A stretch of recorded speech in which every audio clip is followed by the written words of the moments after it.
Hey, what's up? Hello, everyone. Welcome into Fantasy Filmball, the show where we turn movies into sports and sports into something we don't talk about here. My name is Matt.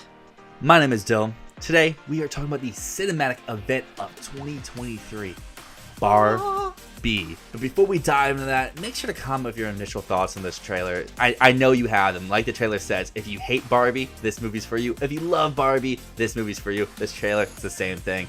Drop a like or a dislike, it helps the channel grow, algorithm, all that type of stuff, and a subscription because we are doing trailer reviews for all these Oscar contenders as well as making predictions all year long, way earlier than some people really probably should, as well as having some fun games on the channel like Box Office, where we talked about Barbie in the past, and we'll do it again next month. But let's not waste any more time. Dive into this trailer specific general thoughts. Matt, how do you feel? This is, I think, our second full-length trailer for this movie, and I feel like I know even more than I ever have before.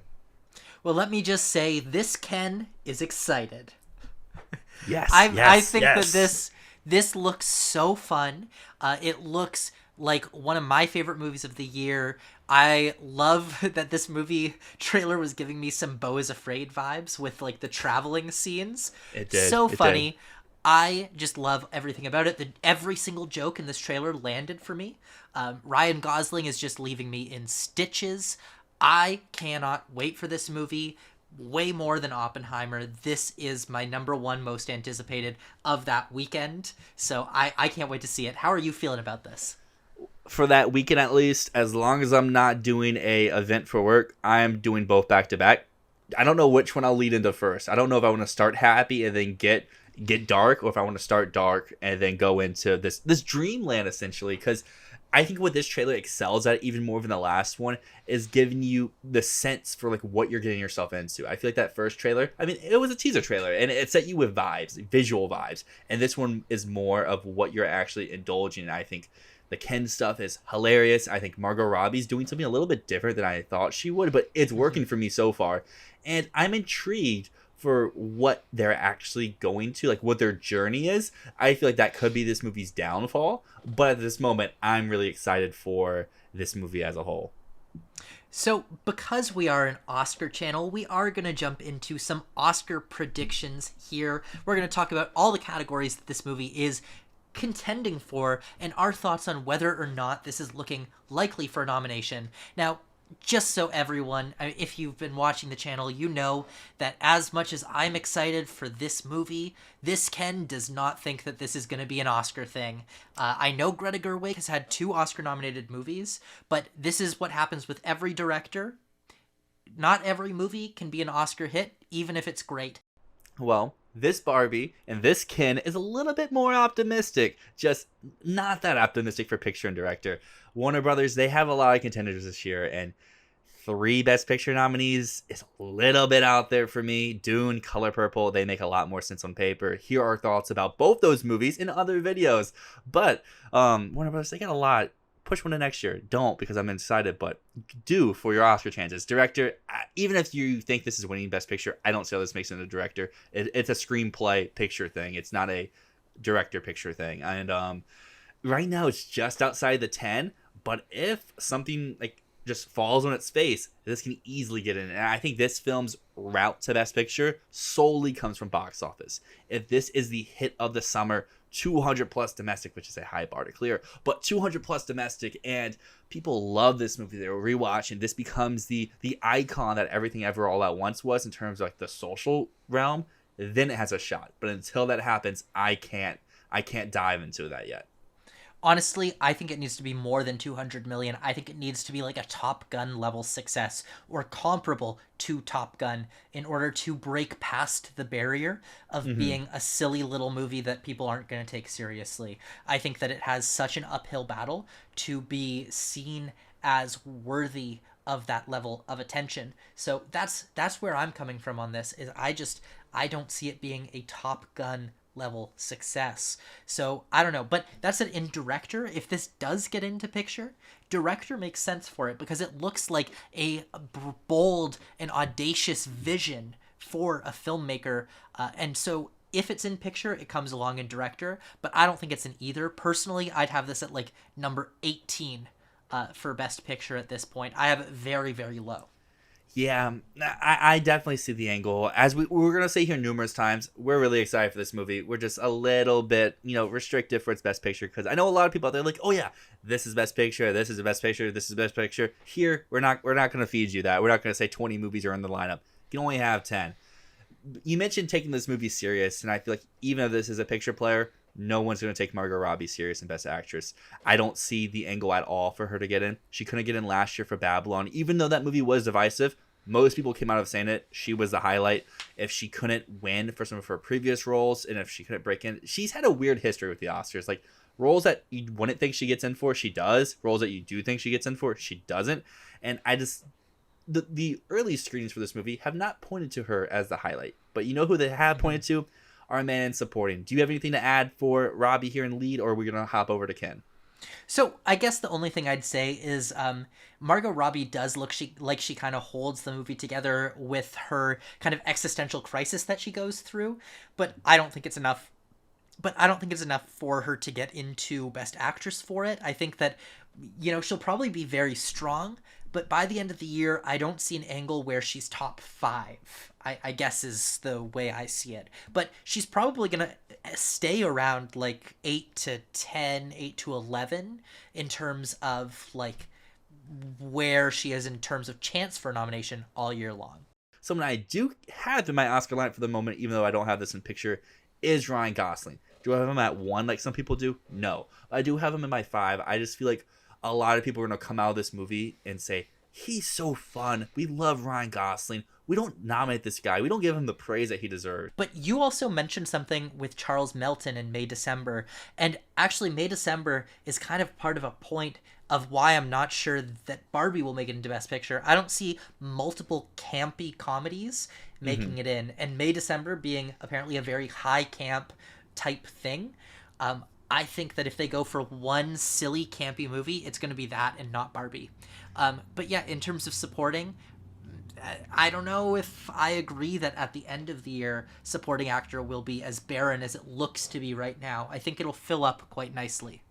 Yeah, I mean, obviously, once we hear more about movies, they'll come up. Just, we're in May, we're in June.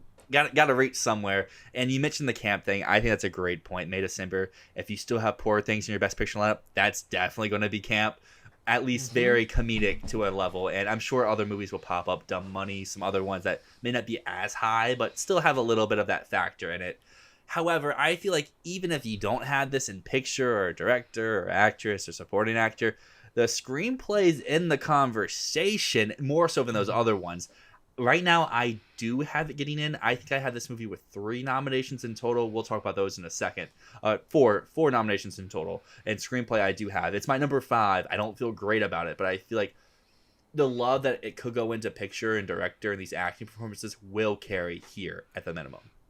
So screenplay, I also don't have it in screenplay is what I'm going to say. But I think that this is in the conversation because it's going to be creative, it's going to be crazy wacky, and it's going to be original in a way that could motivate writers to get behind this film because it's doing something unique, it's doing something really fun, really different. And if any branch supports that, it would be the writers, I think. So I would say screenplay is likely. I don't have it, but if I were to juggle some things around, if I were to be more confident in Barbie, screenplay would be one of the first categories I would put it in. And if it gets in a nomination, even if it doesn't get in picture, I could still see it winning. So add a screenplay real quick. I've seen a lot of people out there be confused. Is this original? Is it adapted? It's adapted. Lego Movie was considered adapted. Same case here. Even though it's not based on a book, it's based on a product, and that's good enough. Even though like Elvis last year was original. Stuff doesn't make sense, but officially this is adapted. Now let's talk about some of the best parts of this trailer. The production design, the costume design, and the makeup. All of which look so good. I'm eating it up. I'm loving it. I think it's fantastic looking. The Barbie world is amazing. All of the vistas that we saw as they travel into the real world, unbelievable.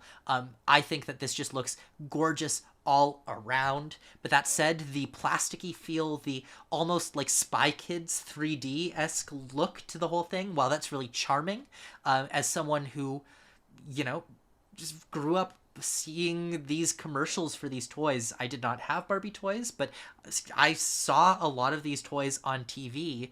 It gives a nostalgic feeling of these play sets. But I don't know if the voters are going to feel that same way around it, because it does have that kind of plasticky Spy Kids 3D look to it. So I'm going to say no nomination production design, but I think it looks amazing. Costume design, I think it gets nominated, and I think it wins. I think this is the clear standout in this trailer. There are so many different costumes, and they're so big and colorful, and if there's one way to award this movie for its originality, it is in costumes. And finally, makeup. It's very glamour makeup. I don't see it getting a nomination, but I think it's possible. I would say it's top 10, but I could see it missing the short list. So I'll be short here because Matt went great in depth right there. Production design, if it's a picture player, yes. If it's not, no. Costume design, regardless, it's 1 or it's 2. Makeup, it should be in, but it's not because they don't care about hair. If this was a hair award, it wins. The guilds, this will sweep the guilds for hair, but it will not get the makeup stuff, therefore no nomination. Now let's talk cinematography. This is Rodrigo Prieto, who is also shooting Killers of the Flower Moon. And I'm just going to say right now, this movie looks great. It does not look like an Oscar nominee, especially because he's also doing Killers of the Flower Moon. And this, it's so bright. I think a lot of the good look of it is going to be attributed to the production design and the costume design. I don't think this gets a nomination. Well, we did a trailer talk about for Killers of the Flower Moon. We both said cinematography nomination. I don't know the last time we had a cinematographer get nominated twice in 1 year, so by default he's out, but it does look great. Speaking of out though, score, Desplat, he's gone. We heard this just today as we were recording this. And some news brought in. Maybe that's for the better. Desplat, he doesn't really get nominated anymore, even though he puts out great work. But what we do know is Dua Lipa. She's got a song for this. There's a lot of original songs for this, in fact. So it'll be really interesting to see what they do push. Is it going to be one by Ken, Ryan Gosling, by one of the actors in the movie, or will it be Dua Lipa's credit song, or the song for the dance party? I'm assuming her track is going to be the dance party track that they talk about in the trailer. Her track is the dance party track. So the score is being done by Mark Ronson now, who is, of course, of Uptown Funk fame. So good. And he's also producing the soundtrack. And I think that what I'm getting out of Desplat Out is that they just have enough soundtrack, and they have enough material from all of these artists that they can just use that as the backing track of basically the whole movie. That's the feeling I'm getting from it. So I'm going to say score, no chance. 0 chance of best score. Song, maybe, but the Academy doesn't nominate pop songs. That's just something that kind of has been a thing over and over. Look, even a couple years ago, Don't Look Up, Just Look Up by Ariana Grande did not get nominated, even though it was a big song from a Best Picture nominee. And you see this frequently, year after year, the big pop song that's attached to a movie, it does not get a nomination. So Dua Lipa, we heard the track today, that is not an Oscar-nominated song. So the last ones to talk about here, we really don't have much to say about this because we can't tell from the trailer, but sound and editing. And what I'm going to say is this is not a top 5 movie, and it's not an action blockbuster, which means it is not in sound and it is not in editing. I would say no for sound. If this is like a Best Picture frontrunner in that crazy event, editing could come, because I could feel like there's going to be some very sporadic Elvis type, like first act Elvis type editing in this movie, where like there's multi-cut cameras and like 5 images on screen at one time. I feel like there's something like that in this movie at one time, but neither of us are having the movie getting that. So like if you're super high on this, kind of need to have an editing. When's the last time a Best Picture winner that wasn't a gimmick movie like Birdman won without the editing nomination? So because we've been talking a little bit down on this movie in terms of awards chances, let's talk about what the absolute best case scenario for this movie is. What is the ceiling for this? All right, I got this. The ceiling here, this is the movie of the summer. It doesn't need to be the box office movie of the summer. This is the pop culture movie of the summer. And it just, you can't go anywhere without being indulged and hearing about Barbie Land. And Ryan Gosling has to be a frontrunner and supporting actor, kind of like Ke Huy Quan from last year, where he just sweeps the whole season. This movie is a tech player, production design, costumes, hair and makeup gets in. and the song is all over the radio. And like I mentioned before, it does make a handful of money. I think 200 is still a lot for this movie. That's making a fair penny. Like, this movie's not, in no world can this movie put up Maverick money. But I think it could maybe get up to 300. But I feel like 250 is the range that you need to look for this to be a Best Picture type player. And while I don't think that could happen, I think it can at the same time if it hits the right note. I just feel like it needs a lot to go in its favor, and like it would need all of the dominoes to fall in the right direction, and I feel like it's pretty impossible for them all to fall. If it's a cultural phenomenon on the same level as Everything Ever All at Once, and you've got industry talking about it, then that's the case that I see it getting in. But if not, if people aren't taking it seriously, if it's just a fun movie that comes and goes, then Golden Globes is the ceiling for this in my mind. So, current nomination predictions. What are you predicting? To add to that real quick, PGA. This could be that odd PGA movie. Like how PGA gets 9 out of 10, this could be 10. But currently, I have this in for screenplay, supporting actor, costumes, and production design, possibly. But production design is very shaky for me. It's 5 or 6. So I would say 3 is where I'm comfortably at, but I could see getting up to 5. Production design and song. But song is something that I'm not quite there yet. I just have 1 nomination and 1 win. Costumes and nothing else. That's what I have for this movie. Y'all can yell at me in the comments. I'm so sorry. Like I said, I look forward to this movie, but I do not think that this is going to be a big Best Picture player.